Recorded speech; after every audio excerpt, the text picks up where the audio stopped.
Well, May is Mental Health Awareness Month, and to talk about it more, we have Indy NXT by Firestone drivers Jamie Chadwick, Hunter McElroy, Jacob Abel, Ernie Francis Jr., and Jagger Jones. Just to talk about a little bit more, get our minds in the right space. Big month coming up, month of May here at the Indianapolis Motor Speedway. So guys, what are maybe 3 ways that you get yourself in the right headspace before a big race here at the Indianapolis Motor Speedway? For me, it's a few factors.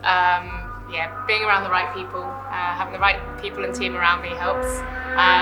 Also, I think just trying to enjoy it as much as possible. I think there's so much pressure in sport. It's so often heavy on results and making sure you're performing that you lose sight of the enjoyment of it.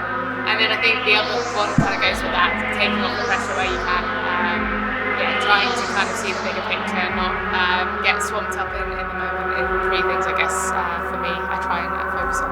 I think for everyone it's a little different. I mean, you know yourself probably better than anyone else at the end of the day, behind closed doors, and you know, whether it's like a routine you go through or whatever it is, you know that kind of happy space you live in to perform at your best. So, having fun, like Jamie touched on, for me is probably one of the huge ones.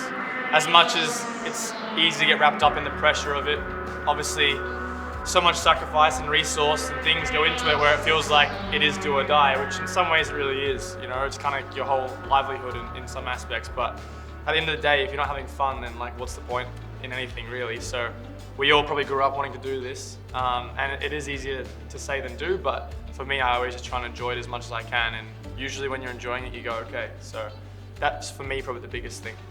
How do you balance work-life balance while being an Indy NXT by Firestone driver and also keeping your mental health to a standard outside of that?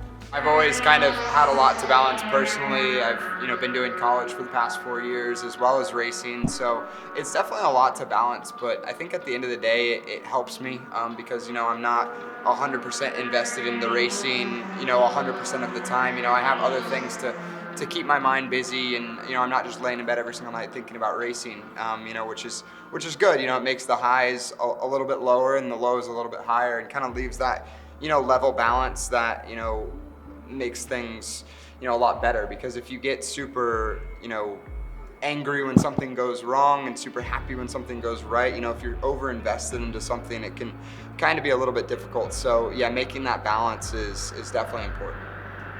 Similar to like what Jacob was saying, having that, being able to switch off from the racetrack when you're away from it, and not being just always switched on, thinking about racing, thinking about all the pressure that it takes to be out here and compete, definitely helps out. Having that support system outside of the racetrack, having friends, having family that you can really hang out with and just take your mind off of things that are things that we're doing in our career that is really, really intense. So it just helps to have that kind of switch from being at the racetrack, being a professional racing driver, to then being able to be outside the track and just being a normal, 20-year-old person. So. Well, we talk about the highs and the lows of racing. Have you guys ever felt a lack of self-confidence? And if so, how did you cope with that? As a racing car driver, I always say it's very different than most sports, because most sports you have about a 50% chance of winning, and with racing we're competing against 20 other people, so the times you win is a lot less than a typical sport. So that creates some self-doubt. Obviously you don't win as much, but it does make the wins feel even better. And I think it's a really tricky subject because you have a few bad races in a row, and now you start doubting yourself and losing your personal confidence. And in racing, confidence is everything, and in life in general as well. So I think you just have to take small steps to, when you get in those low points, to build yourself back up and really kind of do things on a task basis, right? Like kind of write some goals for yourself of simple things, and maybe not look so much at the big picture, but just completing the simple things and build your confidence that way. And I think kind of building off of that, racing is one of those sports, you look at golf or basketball or baseball, and usually the best player can show that they're the best player very easily. In racing you have a car and a whole team around you, and I think that is a big thing in racing that can definitely be taken into life as well, just because trying to keep the things that are within your control in your control, and it's pretty tough because you might be running around in the back, but you could be driving the best you possibly can, and it's tough because sometimes racing isn't very rewarding when it comes to stuff like that. One piece of advice that you might give to someone looking for advice when searching for mental health help? you are your own person, whatever you need to do for yourself, and that will be so different for different kinds of people. I know what works for me, and I think there is no shame in speaking to people. It's such, I guess, it's still a bit of a taboo subject, it's more topical now, but no shame in speaking to people, being open with the people around you, and I think anything that's on your mind, it's gonna always fester and get a lot worse if you keep it in there. So yeah, trying to get stuff off your chest and find what works for you as an individual.